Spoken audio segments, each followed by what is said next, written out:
Kent. And I'm Anna. And this is Film and Family, a podcast about feature filmmaking for professionals in the film industry with families. Hit subscribe to never miss an episode. Let's jump right in. All right. Enough is enough. We haven't recorded a podcast for a week, and I'm sorry about that. It's been crazy over here, so things are going well with the film. Kent's been out of town shooting stuff. He's back now after 4 weeks of shooting commercial projects abroad. Way over On the other side of the country. He's back, and I think most of you know by now that we're expecting a baby, and that's been complicated. I've had a lot of health issues, so that's my excuse. But we're back, and we're sorry. We're sticking to it. Yeah. So today we want to talk about, first of all, just some of the main excuses that people have. And I call them excuses, but they don't feel like excuses to most people. Like being pregnant. Yeah. When you have them, it feels very factual. It feels like a real problem or obstacle that is stopping you. You aren't actually pregnant. It's just a thought. Something that is actually stopping you from having something that you want or creating something that you want. In this case, for most of you, it's a film, but it might also be a family or a personal life that you feel good about, or anything, any kind of result that you want to create. And we're going to talk about where those ideas come from and why they might not be true. So hopefully that'll be helpful. First of all, I noticed this the other day when I was out with the kids, and my son Marshall was asking why he couldn't drive the car. And I noticed myself saying, well, you're not old enough yet. You're not big enough yet. Such a mean mom. I know. Just let him drive it. And I realized that I remember being told that all the time as a kid. I think every kid gets told that. You're not old enough yet. You're not big enough yet. You can't have that. You can't do that. And I think that as a child, I was very focused on my future and this idea, as a kid, you're playing pretend of all the things that I do now and don't find as enjoyable as I did as a kid, right? You pretend to be the mom or the dad and play house and do dishes. And now I am the mom and I have a house and I do dishes, and it's not nearly as exciting as it seemed as a child. But I think that for me, at least, there was this idea that at a certain age, I would have freedom because I would no longer be not old enough for all the things that I wanted to do. So I just looked forward to, at this age, I can drive. And at this age, I can go off to college. And at this next age, I can, get married. So I was always looking forward to all those things. And then eventually, as an adult, realized, okay, I still don't have everything I want, even though I have all these things that I thought I wanted as a child. And that's sort of where my brain starts to go back to that old thought of, well, what am I not enough of now? And so I think a lot of scarcity can come from this idea of filling in that blank with whatever it is for you. I'm not attractive enough. I'm not outgoing enough. I'm not talented enough. I don't have enough time. I'm not rich enough. I'm not healthy enough, et cetera, et cetera, et cetera. What do you think it is for you? Do you have thoughts like that at all? Yeah, I was just thinking about the latest script I've been working on and how much money I would need to make that film. So that's a thing, but it has to be finished, and I need to get some pitch decking done. But of course I have to finish the other film that we're working on before I really get too deep into all of that. So yeah, I mean, that's just a process thing maybe. Look, I could do this with everything in my life. I think it's a normal thought pattern. It's like an attitude toward things. And I think there are some people who feel very content. And I think it's because this word enough isn't as big of a thing in the forefront of their minds. I will never have enough film gear, enough toys. Yeah, so that's what it is for you. Yeah. And your house will never be remodeled enough. Of course, it can't pick on you too much because our house is 0% remodeled. It's mostly in mid demolition. We actually haven't done anything to it other than destroy it. So Quite true, but I can't think of anything we've done to like the house itself other than put furniture in it. that Wasn't there a big before. part of it. I mean, yeah. We furnished it. Yes. Anyway, so film gear, I'm super excited to get to work on the house whenever that's going to happen. But I can tell you right now, it's going to be like 20 years before I feel like, yeah, this house is pretty much done. Like, we should paint the walls a new color now. Then I don't know if they'll run out of things, but like, There will always be things you can find to fill in that blank. I don't have enough of whatever, or I am not enough of whatever. The thing is, I'm not tall enough. That has been a big problem for me my whole life. I've had short man's disease. It's like a lack of confidence. It's just, I just have felt like if I was taller, I'd have more opportunities at things. I mean, they say that for every inch of height, you gain a certain net worth, like increase, like statistically speaking and stuff, and job opportunities and just general leadership positions, and just generally feeling like that like takes away from even my attractiveness level. If I was taller, I'd be more attractive, even to you, which you insist is not the case. But are you saying this to our audience? I'm just saying, like, you. I'm just saying that's a thing for me. You were asking in my life if there was enoughs that I felt like I didn't have enough of. Yeah, no, and it's interesting how your brain, you have that thought, or you've had that thought, and you can readily supply some evidence for it that you've collected. But here's the thing is, first of all of these thoughts come from a scarcity mindset. You're either in scarcity or you're in abundance. Abundance is basically that there's more than enough for everyone and for everything. And scarcity thoughts are always a feeling of not enough, of not being enough or not having enough. So those can divide into one category or another. But going back to the example with Marshall, our son, he is 5 years old, and it's not really true that he can't drive the car. Technically, he could go put the keys in there and he could turn them, and he could probably find his way down to the pedal and push it and move that car. If you can get it into gear, which is possible. It's possible. It wouldn't be hard to teach him to put it in gear. He's very capable of figuring it out, I think. But what's important is to differentiate between what you actually can't do and what you probably don't want to do. And I think if he really understood that the car is a deadly weapon and that he could probably kill himself or break things that he couldn't pay for, or even if he was large enough to see over the steering wheel and drive the car but didn't have a license, then there's certain consequences for doing that before you have a license that he probably doesn't want. So when we're being really honest, it's not always that you can't. It's a little more of these thoughts about it. Most of the time, we don't want those things. And that's why we don't have them. So what is an example of this? Because for me, like in the terms of making movies and stuff, I want it.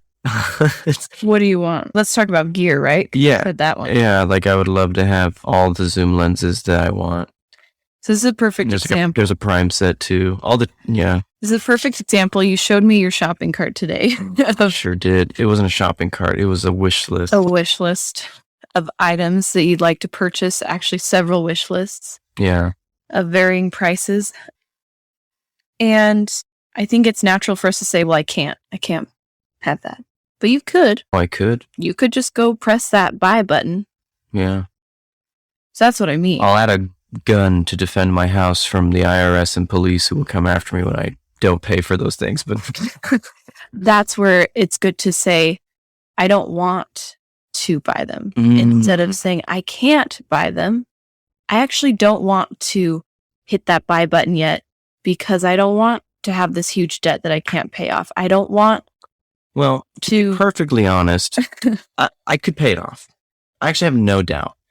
We have other things that we're prioritizing over it. So it's not that I don't want it, it's that I want something else more. Yeah. And that's a good thing too.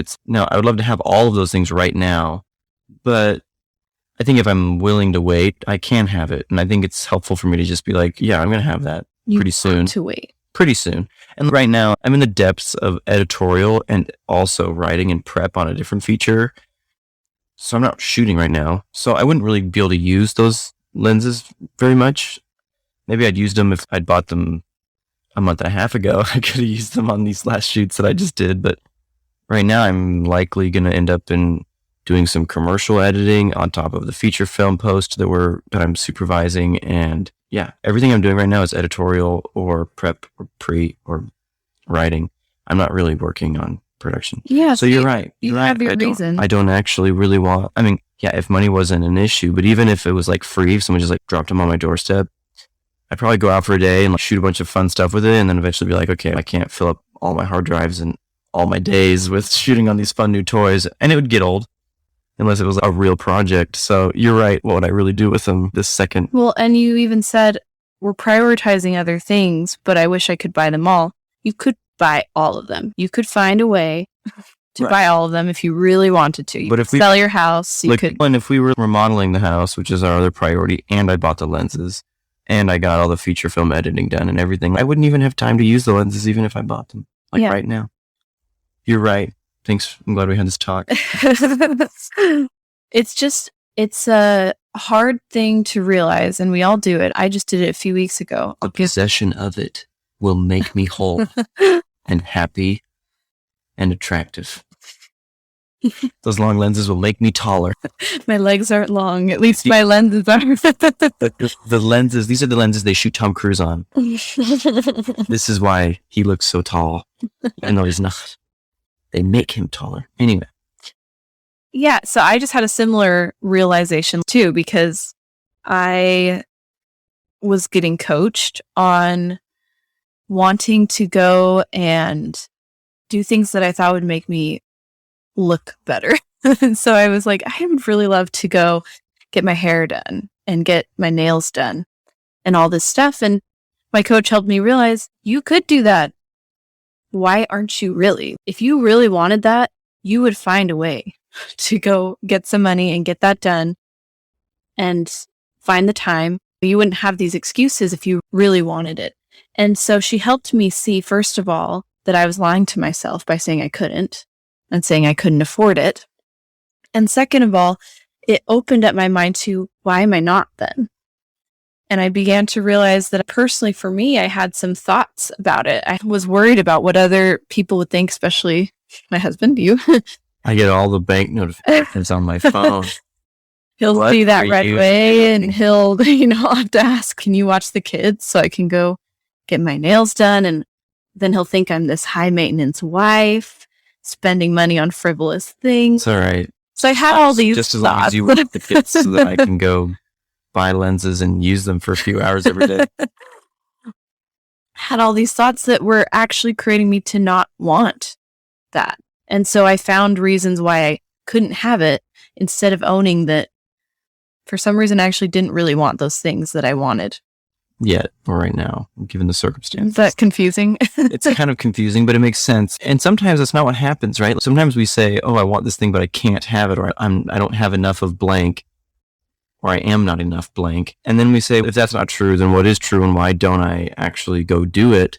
Sometimes it's that we do truly want to, and we're blocking ourselves in other ways. Maybe we don't, but we want to change those thoughts. So maybe I truly don't want to, but I don't want to keep whatever the thought is that is making me not want that thing or to do those things. And so, for example, I think there were a lot of things that were blocking me from going out and getting our first feature funded or even making our first feature for as little money as we made it for. And that was one where eventually I was like, why can't I? And then I looked at that and I realized like, why can't I was a thought that I really didn't care to keep. And I got rid of it. And then I went out and did it. And we got some money and we made the movie, and it wasn't that easy, but we did just accept who we were and what we had and did it. So that was cool.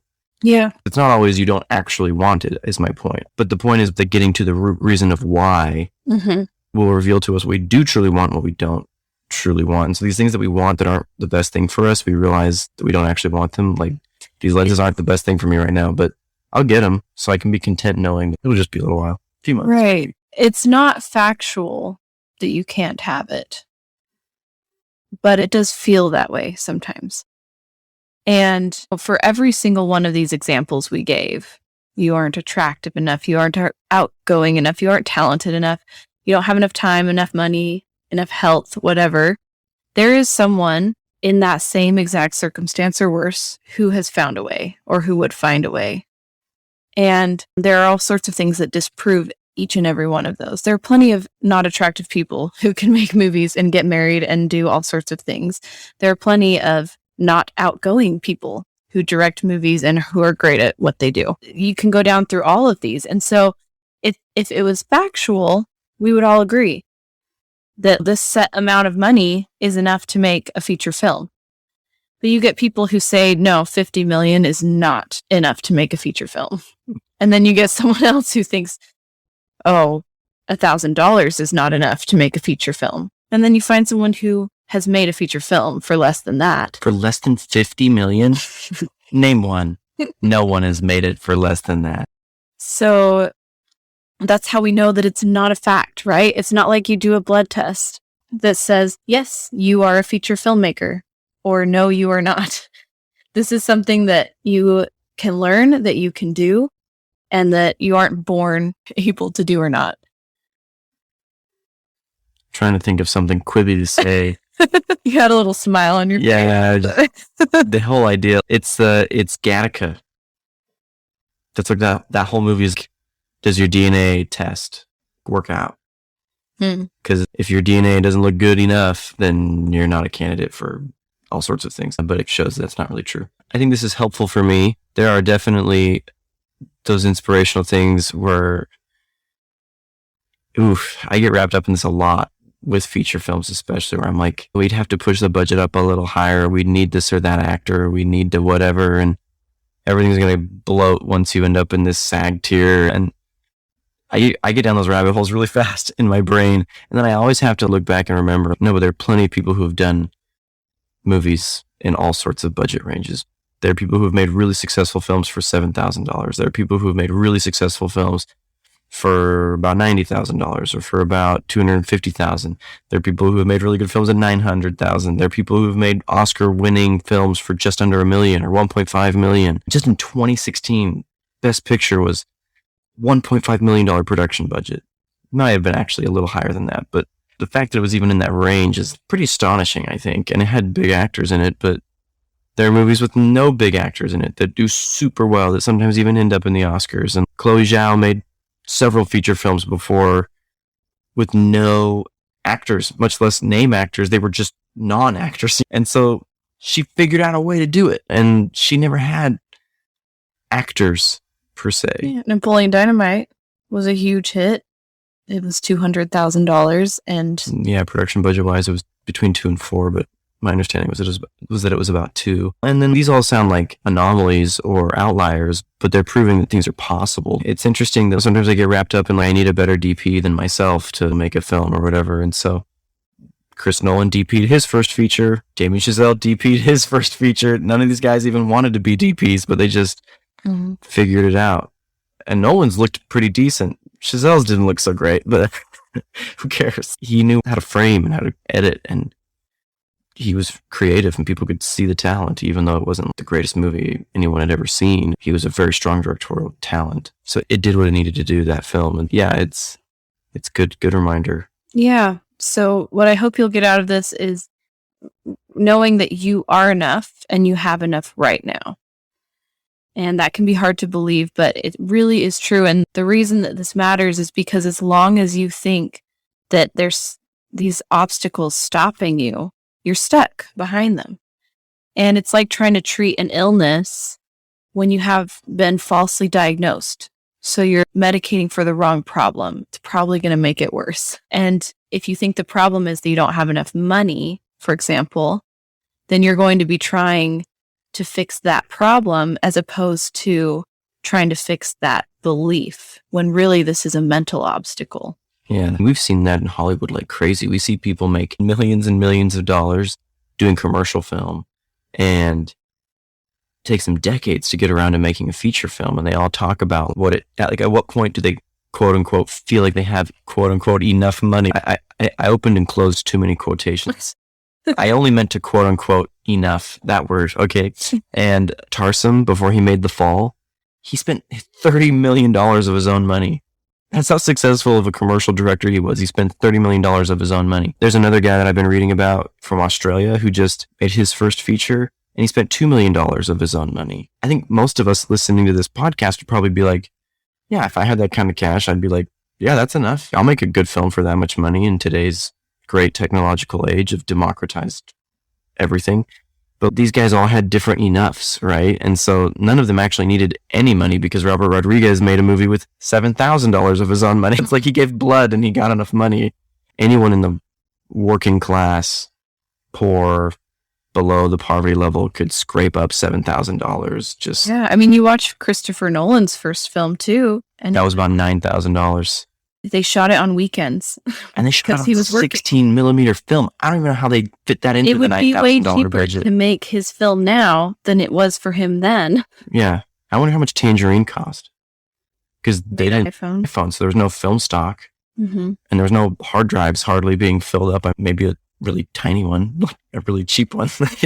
I can't imagine how much cost there was involved in that movie other than maybe art and actors, but I think they were not actors. I've never seen it. So it's that legendary film shot on the iPhone that went to Sundance and kicked off his career. Anyway, I'm not trying to say that there aren't obstacles. I'm saying the obstacles are mental and you can overcome them, but they are often your beliefs that are really the only thing stopping you from having what you want to have. And that's why we talk about coaching, which might seem unrelated to filmmaking, but it's very related because most of us are stopping ourselves because of our beliefs about how it has to be done or what we think is actually the problem, but it isn't. So that's why in our Film and Family Academy, you learn how to identify your own unique mental obstacles and get out from behind them so you're not stuck. And that's a lot easier to overcome than some of these things if they were true. If you aren't attractive enough, that's a hard thing to change. If you don't have enough time, we can't do anything about that. Everyone has 24 hours in a day. You're out of luck. Hawk got taller in Gattaca. Okay, all right. They ambiguously show an image of a spinning saw and then him lying down with a bunch of needles in his legs and you don't even know what they did. They made him taller. You know, if you really wanted to be taller, I'm sure there'd be a way. But they did it to Gonzo and Muppet Treasure Island. Didn't even take that long. All right. Thanks for joining us today. On that note, we'll wrap up. If you like what you're hearing on the podcast, you'll love the Film and Family Academy. It is currently closed for enrollment, but if you want to be notified of our next enrollment window, you can join the interest list at www.invisiblemansion.com/film and family. And we'll link to that in the show notes. Yeah, in the program, you'll learn what is actually stopping you from making your first feature film. You'll also learn to apply our proven model until you've achieved your dream career. And best of all, we'll teach you how to do this without sacrificing your relationships, your values, or your sanity. We'll see you next time. Bye. Bye.